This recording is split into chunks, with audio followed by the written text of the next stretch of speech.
So here we have a pre-owned 2020 Honda Civic.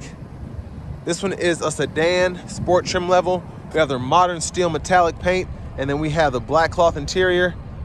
Powertrain consists of a 2-liter naturally aspirated 4-cylinder engine, and that's mated to a continuously variable transmission. A little over 80,000 miles on this car in particular. Front end here, we do get the halogen headlamps, halogen fog lights, LED daytime running lights, and I mean, a nice look here. For me, swap those halogen bulbs out with LEDs, probably $100, and then this thing looks really sharp. Down here to these wheels, these are gonna be 18-inch alloy. I like the design there. And I like that we only have a little bit of chrome around the windows there. Passive keyless entry on the front.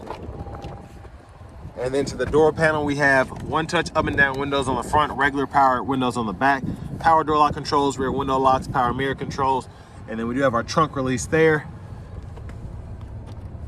Here's the hood release, lane departure, traction control, forward collision alert.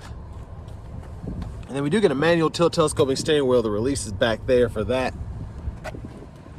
But here's our 6-way manual driver seat, so we can pump the seat up or down, adjust the seat back, and then move the seat bottom forward and back. I actually really like those pedals too. And then you can see we have a little pocket there, 12 volt here, USB is hooked up there. That's a nice touch as well. But a huge thanks to Darrell Waltrip Honda here in Franklin, Tennessee for allowing me to review this car today. I'll leave a link below in the description. If you're looking to find the best price on one of these closer to home, click that third link down below. It takes just a minute to fill out your information, and I'll make sure the local dealers are fighting to get you the best price on this or whatever pre-owned vehicle you might be interested in. Now, I have the seat up front adjusted for someone of my size, being 6'3" with longer legs, so we're gonna check out this room back here. And as I sit behind myself, relatively good space, I think, especially for this to be a Civic. It's a small car, so I'm sitting back here, and let me see if I can close the door. I mean, plenty of space in between the door panel and the seat there, so this is not bad at all. There's a view of the front from back here. And this is a sport, so you don't have the fold down seat. You don't really have anything back here. Grab handle, you can hang a shirt or a pair of pants there if you need to. And then your child locks down here, lock, and then unlock there.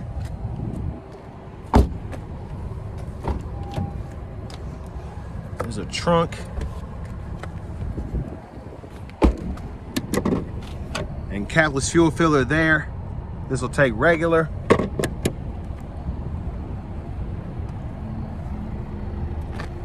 And then here is the trunk space. Decent size, I think. You can pull one of these if you want to fold the seats down. And then underneath here, you have room for a spare tire. And it's underneath this little tray that has the jack and whatnot. You also have a release for the trunk here. But there's a nice look at the back. I love the exhaust. That is, it was really smart of them to do that because it looks really sporty, but it's also just one pipe there, so it makes it look really good though. I'll give them that. And then when you hit that latch, either side will fold down, run longer objects through to the front, and then you have your top tethers for the car seats, behind the seats themselves. And then if you need to get to the lower anchors, they're poking out right there. You can barely see them.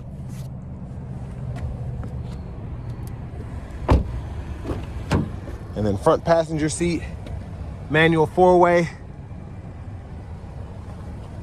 And then we do have a glove compartment down below.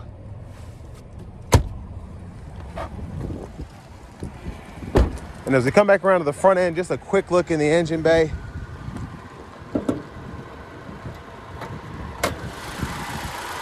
There's a 2-liter naturally aspirated 4-cylinder.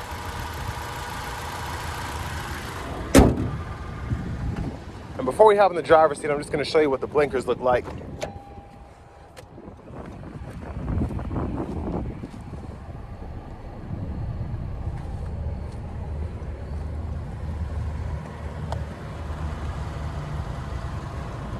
But now we're going to hop in the driver's seat.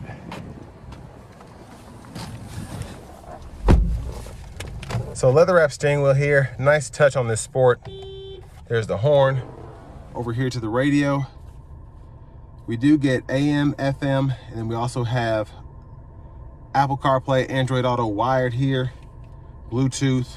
You even have Pandora if you want to get that hooked up. And this is kind of the home page here where you can click on everything and pulls everything up. It's actually pretty easy to use. See fuel economy, all of that. And your settings, I don't want to say it's slow, but you know. You can change speed or the tachometer there, units of measurement. And then your lighting and all of that in there as well.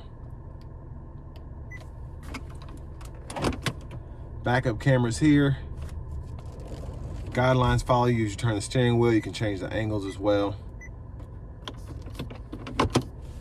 And then your climate controls are here on the screen. You can adjust everything with buttons and knobs down below, but if you actually want to see it nice and big and change fan direction, you have to go into this menu.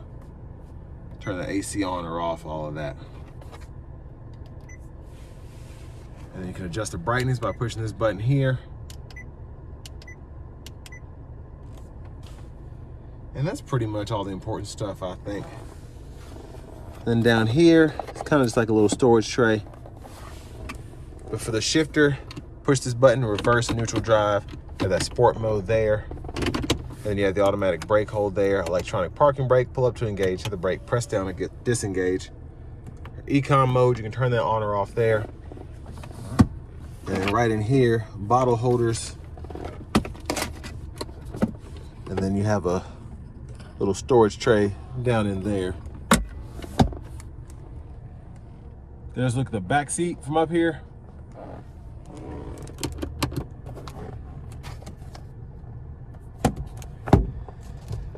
Then back to the steering wheel itself. Behind the steering wheel, you do have the paddle shifter. So while you're in that sport mode, you can activate the manual mode at any time. And you kind of get those simulated shifts. And then we have our headlamp controls here, fog lights, high beams. And then our intermittent wipers are here. So one time off, intermittent low, high. Pull here for the fluid. Volume can be adjusted here. We can use these 4 arrows to go through the sources. And then depending on where we are on the menu, we can go through other things as well. So if you hit this, you can go through these different submenus, change your units right in there. And then you can see the range and fuel and all that. But Bluetooth, here's that back button, voice recognition. And then this is all of your cruise control with the lane keeping system. So this turns on the system on or off. And then you can set your speed, adjust the gap, and then you can turn the lane keeping system on or off. Push button start. Finally, here's the key fob with remote start. But next, let's go ahead and take this 2020 Honda Civic Sport out on the road for a test drive. So starting the test drive in this Civic, the 2-liter 4-cylinder, the power is very good for what you get when you pair that with the fuel economy. So a lot of these sports have this 2-liter 4-cylinder, but they're pushing like 150 something horsepower.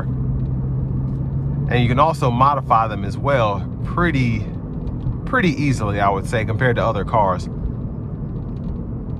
you can get that 1.5 turbo, and you can do mods to that too, but it's a bit more challenging. I feel like it's a lot easier to find parts for this, whether you're talking about performance parts or body kits, whatever. This is just a more simple setup here. There are a lot of sports with the 2-liters that are, out and about. Now, I will say from a stop, because there's no turbo lag, these will lunge from a stop pretty nicely, and it feels a lot quicker. Now, as you get up to speed, you don't really feel that boost that you expect from an engine like this in 2025, so it's kind of a letdown. But again, for the fuel economy, and especially if you're not trying to drive it hard, this is fantastic, especially where reliability is concerned.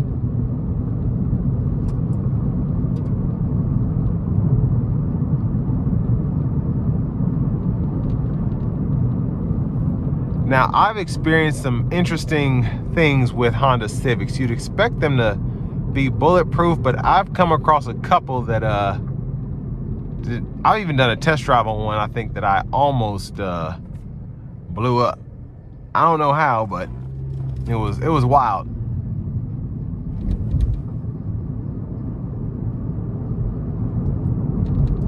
Now that one had about 160,000 miles. I think it was a turbo too. And I can't remember if it was a CVT or automatic, but it was an older model. It was like a 13 or it was a 12. That's what it was, I think. So Honda's, you know, kind of got their stuff together with that a bit better. And most of the time these are relatively easy to fix, even if something does go wrong. I should say they're inexpensive to fix compared to something else.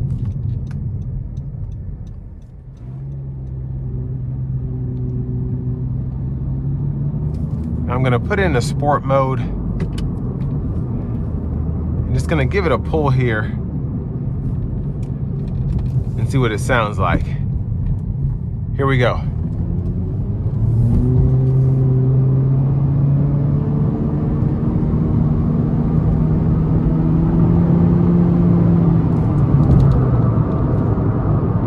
So relatively quick, I think.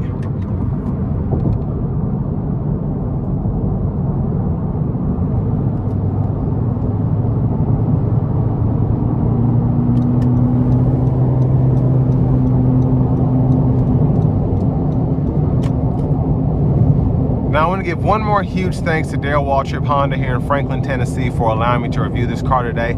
I'll leave a link below in the description.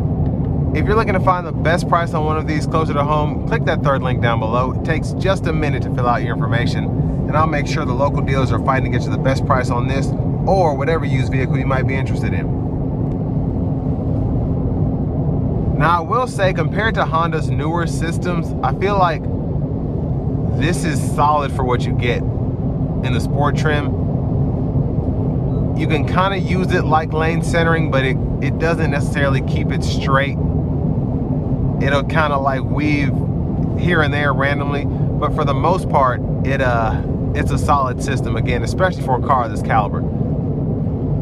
With that being said, 80,000 miles on this one, still a 20 grand asking price on this as of now, but solid car. Love that you still get that 10-year, 100,000 mile Hendrick certified warranty. It's a powertrain warranty on this car. Very helpful in terms of, you know, making sure you're making a good decision and you're not going to get a car that in 2,000 miles the transmission goes out and then you're SOL. But CVTs for the most part, especially the newer Nissans, these Honda CVTs, even GMs, the biggest thing people don't do is change the fluid in them, and that's why they crap out so often. But if you change the fluid in these, they're just as reliable as any other car.